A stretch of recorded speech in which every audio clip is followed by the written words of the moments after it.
Kameramen siap. Jadi Pak Ustadz Muhyiddin, jadi sebelum ini ya, intermission dulu.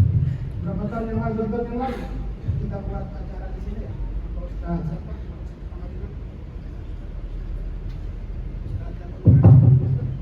Beberapa tahun yang lalu ya, masih ramai, ada Pak Ustadz Yasir juga.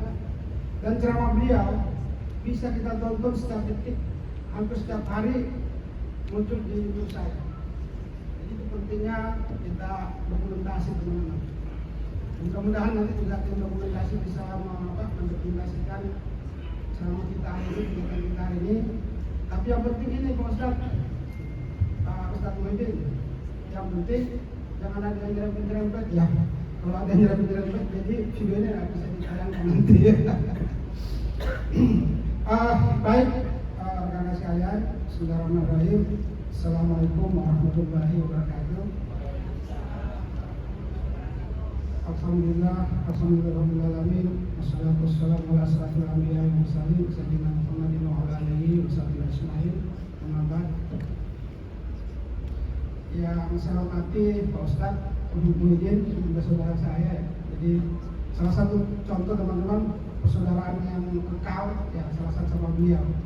Dari awal-awal saya masuk Telkom, kerja di Telkom sampai sekarang silaturahmi masih terjalin dengan baik, walaupun tidak harus ketemu dengan muka, ya fisik.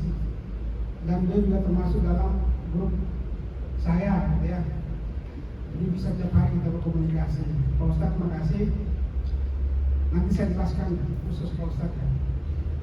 Kemudian Ketua MTPK, Ketua Sekar, ya tadi dijelaskan kegiatan kita yang baru apa? Anak muda. Mau masuk kota Ketua MTPK sekarang ya? Oh ya, calon ya. Ini luar biasa gitu ya. Anak muda mau jadi Ketua MTPK, alhamdulillah. Mudah-mudahan istiqomah dan amanah. Kemudian Ketua Sekar, rekan-rekan yang sudah hadir pada kesempatan hari ini, ada dari Telkom Akses, ada dari TIF, ISD, pensiunan, Sapam, dan seluruh karyawan-karyawan kami ya, yang hadir pada kesempatan hari ini. Mudah-mudahan pertemuan kita hari ini rekan-rekan sekalian menjadi keberkahan dan menjadi amal ibadah Allah Subhanahu wa taala. Amin ya rabbal alamin. Rekan-rekan sekalian, siapa presiden kita? Siapa? Pak Prabowo. Pak Prabowo itu suka angka berapa?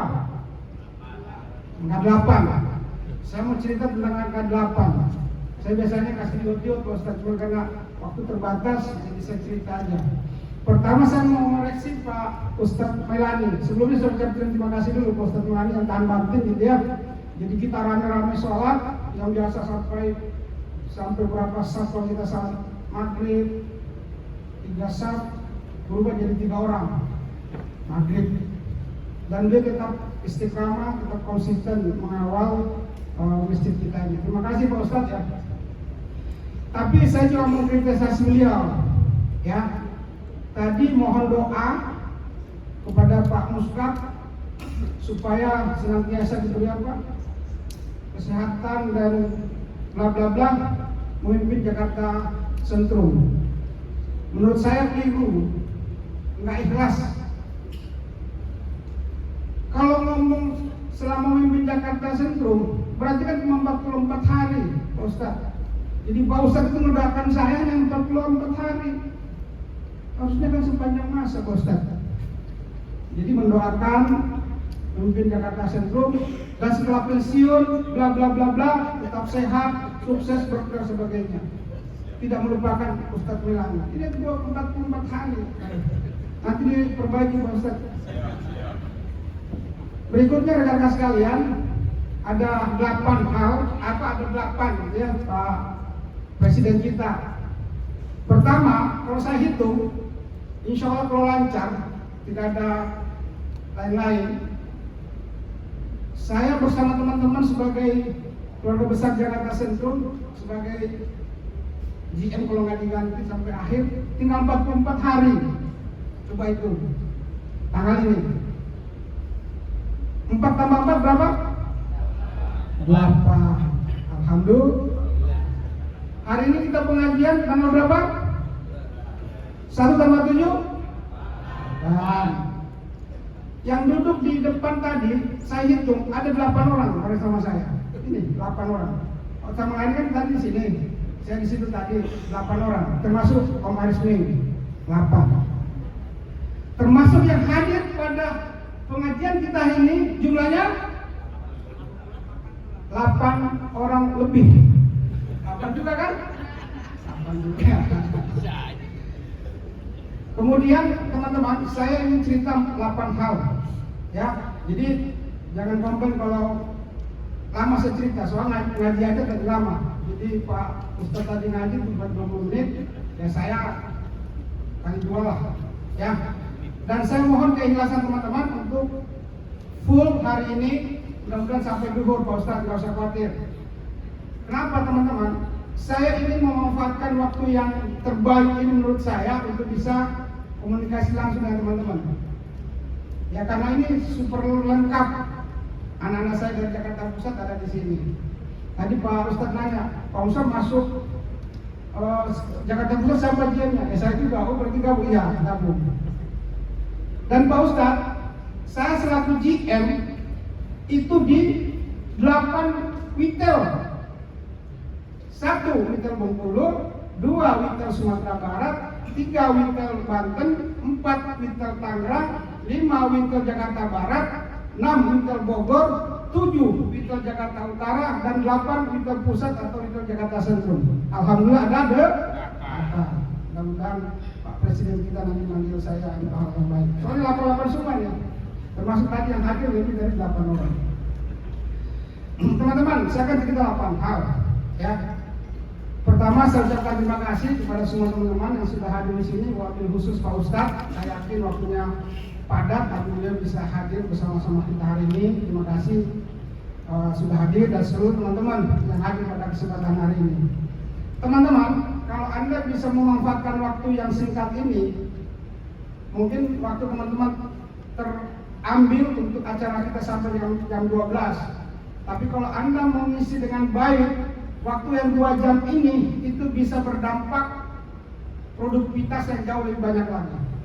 Makanya dengerin ceramah Pak Ustadz dan arahan dari saya tadi yang sekarang saya sedang laksanakan.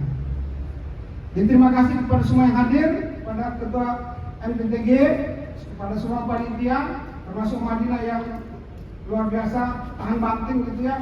Tadi walaupun jamaahnya cuma 3, tetap Ustadz Malani ngawal, sudah kuat dan sebenarnya nggak ini lagi, ternyata Mas Kakak sampai sekarang masih bersama-sama kita. Ya, jadi terima kasih buat semua teman-teman. Yang kedua, saya ingin cerita tentang Pak Ustadz Muhyiddin. Di beliau. Jadi saya akan cerita fokus yang ada di belakang ini, 8 hal. Pak Ustadz Muhyiddin, teman-teman, saya kalau di Telkom dulu kan jumlah orangnya berapa puluh ribu ya. Dari 50 ribuan kali ya, 60 ribuan orang Telkom dulu waktu awal-awal kita masuk ya. Nah sebenarnya untuk bisa intern dengan orang itu susah karena sekian banyaknya orang.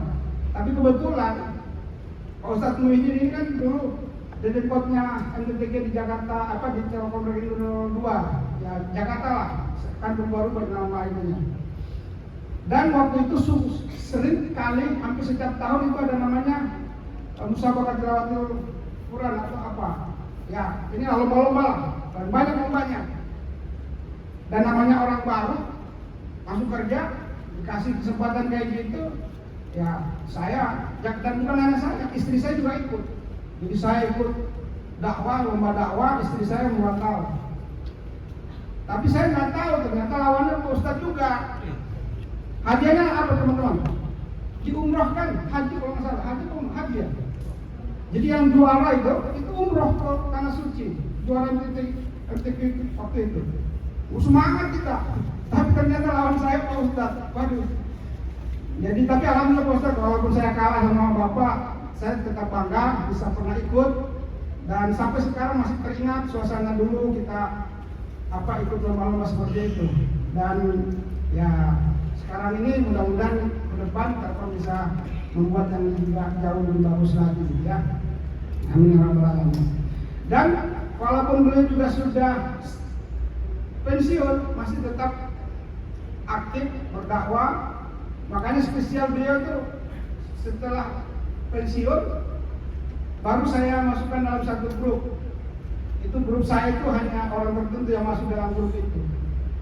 Ya, jadi kalau udah masuk di grup itu berarti sudah spesial buat saya ini. Ya, sudah, karena di situ grupnya ada cleaning service, ada satpam, ada ustadz, ada wartawan, ada jenderal, ada bahkan mantan menteri pun ada, gubernur ada. Ya, jadi kalau ada belum masuk di situ berarti belum spesial buat saya.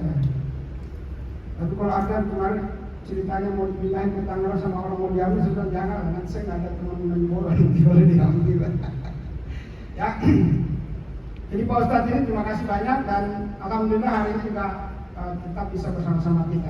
Ini salah satu contoh pensiunan Telkom, alumni Telkom yang tetap menunjukkan eksistensinya walaupun di dunia lain, yaitu di dakwah. Ya, dan itu Telkom pasti bangga terhadap Pak Ustadz. Ya, terima kasih dan tetap semangat Pak Ustadz. Berikutnya saya juga ingin cerita terkait dengan ini akhir tahun ya. Akhir tahun, teman-teman, kita laksanakan acara ini dalam rangka juga menyambut akhir tahun, teman-teman. Nah, apa yang kita maknai dari akhir tahun ini? Artinya apa? Selama 1 tahun di 2025 kita telah berjibaku bersama Winkel Jakarta Sentrum. Dan sebentar lagi kalau kita sehat, umur panjang oleh Allah Subhanahu wa taala, kita akan masuk ke 2026. 2025 teman-teman, saya sangat bangga dengan teman-teman sekalian. Walaupun jumlahnya terbatas, Pak Ustadz, Jakarta Sentrum ini saya anggap sangat-sangat luar biasa teman-teman.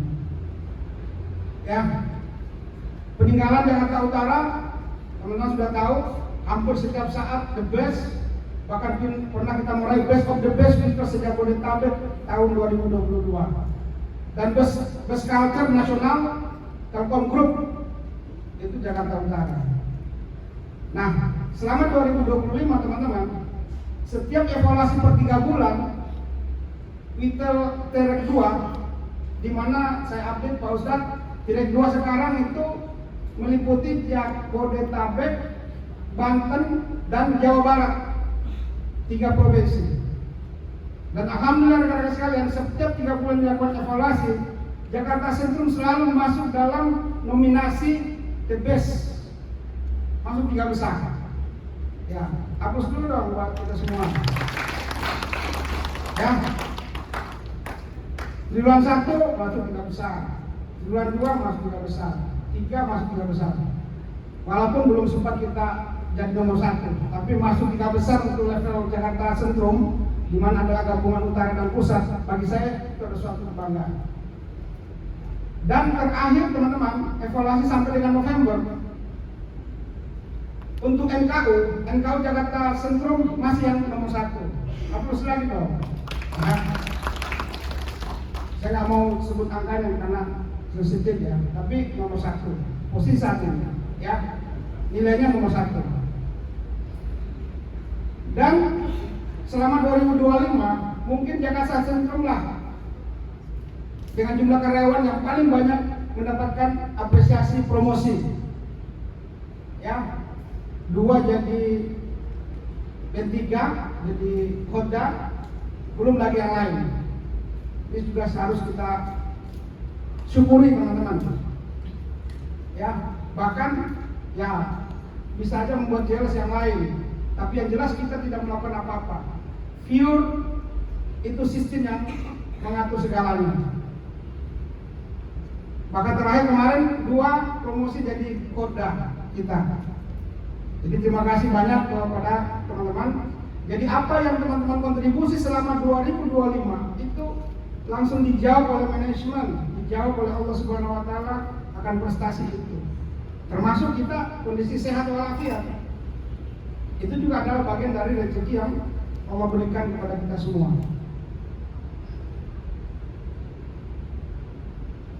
Dan hampir di semua kriteria itu kita kalau nggak nomor 1 nomor 2 sampai posisi November ini, November Desember. Terima kasih teman-teman ya, saya selama pimpinan ucapkan terima kasih sebesar-besarnya atas apa yang sudah teman-teman karyakan selama ini. Dan 2026 sebentar lagi kita akan masuk insya Allah. Dan dalam waktu dekat kami juga akan mempresentasikan bagaimana persiapan kita di 2026. Teman-teman tetap semangat.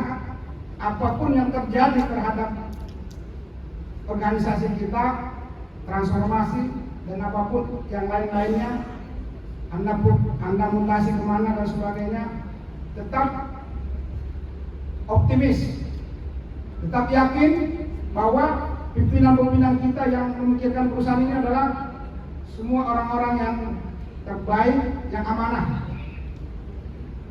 Nggak usah kita meragukan itu. Bantu doa, ya, dan kita bekerja secara semangat. Kalau ada yang kurang pas, silakan omongkan ke atasan. Jangan tidak di luar, karena saya khawatir dimanfaatkan oleh orang-orang lain yang tidak ingin melihat Telkom maju. Ya. Dan karena transformasi tersebut, salah satu dampaknya adalah ada pensiun dini. Dan hampir semua manajer saya itu daftar pensiun dini. 4 manajer saya semuanya katanya melamar pensiun dini. Tapi saya nggak boleh ikut pensiun dini. Saya buka aplikasi aja langsung ditolak. Anda tidak berhak ikut. Ya, mudah-mudahan pilihan itu pilihan terbaik rekan-rekan sekalian. Artinya nanti senior-senior akan hilang, akan diganti oleh Anda semua, generasi muda. Itu artinya apa? Tongkat estafet kepemimpinan, estafet pengawalan perusahaan ini akan kita alihkan ke teman-teman. Dan tentunya tantangannya akan semakin menantang. Ya, apapun bentuknya perusahaan kita nanti, kita ikuti, kita bekerja dengan baik. Ya, jadi transformasi, saya sudah bicara juga tentang transformasi. Nggak usah teman-teman membuang energi di situ mikirin apa sih ini dan sebagainya. Pahami saja, ikuti apa arahan pimpinan. Kalau ada yang nggak pas, silakan dikomunikasikan dengan baik. Ya, dan tetap optimis. Selama kita gajian teman-teman, kita nggak usah khawatir. Yang kita khawatirkan kalau kita nggak gajian. Kalau kita tetap gajian ya, kita semangat aja. Ya. Tetap berpositif thinking, lakukan yang terbaik, tetap semangat, jangan malas-malas. Kalau kita melakukan kesalahan, kekeliruan, masih ada senior-senior yang ngingetin, yang negur, yang bimbing. Nah nanti udah yang semua. Jadi teman-teman harus benar-benar harus siap. Anak muda kita itu sampai disindir oleh Menteri Keuangan kita. Ya, anak-anak muda ini jangan baperan, semangat. Karena baperan itu karakternya anak-anak muda saat ini. Ya, nah karena kita tahu ada kelemahan itu, kita perbaiki. Tetap semangat, tetap berjuang secara maksimal. Kalau nggak paham nanya, belajar. Ya. Tadi Hotel Jakarta Sentrum saya sudah jelaskan bagaimana kiprahnya di 2025. Kemudian, nah ini ada muhasabah gitu ya. Jadi tadi juga bisa sampaikan, mari kita sama-sama mengecek apa sudah kita lakukan di 2025. Kalau ada yang kurang bagus, kita mohon maaf, kita perbaiki bersama, dan kita menyusun 2026 dengan hal yang lebih bagus lagi. Saya juga selaku yang diberi amanah untuk memimpin teman-teman, saya juga mohon maaf lahir dan batin jika selama ini saya banyak kekurangan, banyak kesalahan, ada kehilapan. Mohon dimaafkan lahir dan batin atas nama pribadi dan keluarga. Ya, saya khawatir nggak sempat lagi begini nanti sampai pensiun, karena ini adalah akhir tahun. Bulan depan awal tahun, kata Om Madinah, nggak usah Pak, awal tahun kan kita baru kemarin akhir tahun. Baru mikir kayak gitu, udah 1 Februari, goodbye. Ya, jadi udah, saya minta maaf aja pada kesempatan hari ini. Kan intinya gitu. Terima kasih sudah. Mohon maaf kalau ada yang kurang. Dan titipan saya, silaturahmi harus tetap terjadi dengan baik di antara kita. Jangan sampai nanti ketemu Bang Mas Mulki, siapa itu? Nggak kenal, menghindar kalau mau ketemu saya. Waduh, jangan.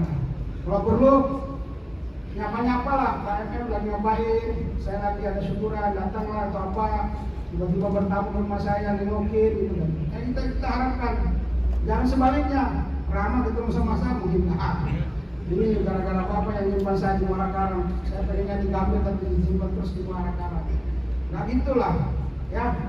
Jadi apalagi jadi bahaya jadi dendam, ya. Ini saya kok di Jakarta Sentul tapi SK saya di Tiret 2. Jangan salahkan saya, jangan salahkan kami.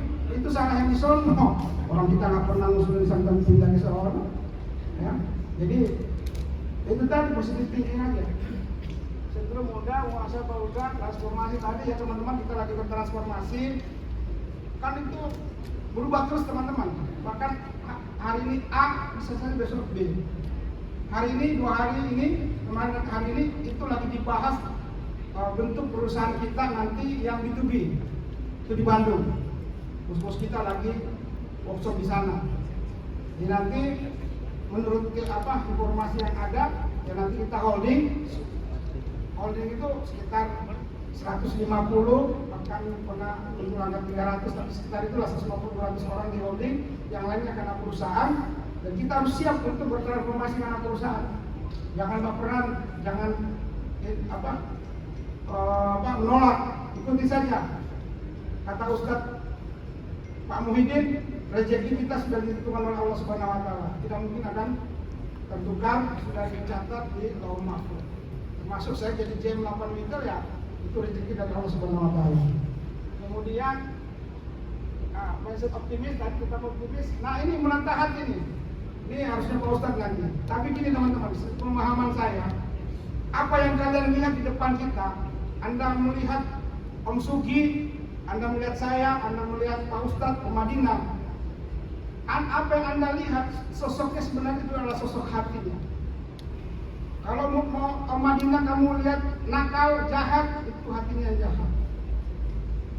Om Madinah baik, positif, itu berarti hatinya yang baik. Jadi tubuh kita ini adalah cerminan daripada hati kita. Jadi kalau ada karyawan yang malas-malas, bohong-bohong sama atasan, itu hatinya yang jelek. Makanya hati ini benar ini, membuat tema ini bagus. Kunci dari apa yang kita lihat, yang kalian lihat ini sebagai fisik, itulah hati. Jadi jahat, jadi bagus, jadi jelek, suka sholat dan tidak sholat, tidak ibadah, karena hatinya. Makanya ada nyanyi, sucikan hati, kan hati yang penting. Mana ada? Sucikan kaki, nggak ada. Sucikan hati, karena hatinya harus dicuci. Cara mencucinya apa? Ya, menatap masa depan, ya. Kita harus optimis bahwa masa depan kita adalah masa yang terbaik. Dan teman-teman silakan lakukan survei. Salah satu perusahaan yang sangat diminati bekerja di Telkom, bekerja di Indonesia, itu adalah Telkom. Jadi Telkom menurut saya masih tetap yang terbaik. Desember, nah, udah, ya. Itu teman-teman ya, 8 poin tadi setiap cerita. Saya kira itu, Pak Ustadz, Pak Madin dan semua rekan sekalian. Sekali lagi terima kasih atas kebersamaan kita selama ini, dan mudah-mudahan silaturahmi ini tetap berjalan dengan baik. Dan mohon maaf lahir dan batin jika ada hal-hal yang kurang berkenan. Jadi kalau hari ini Pak Muhyiddin, Pak Ustadz kita diundang sebagai penceramah.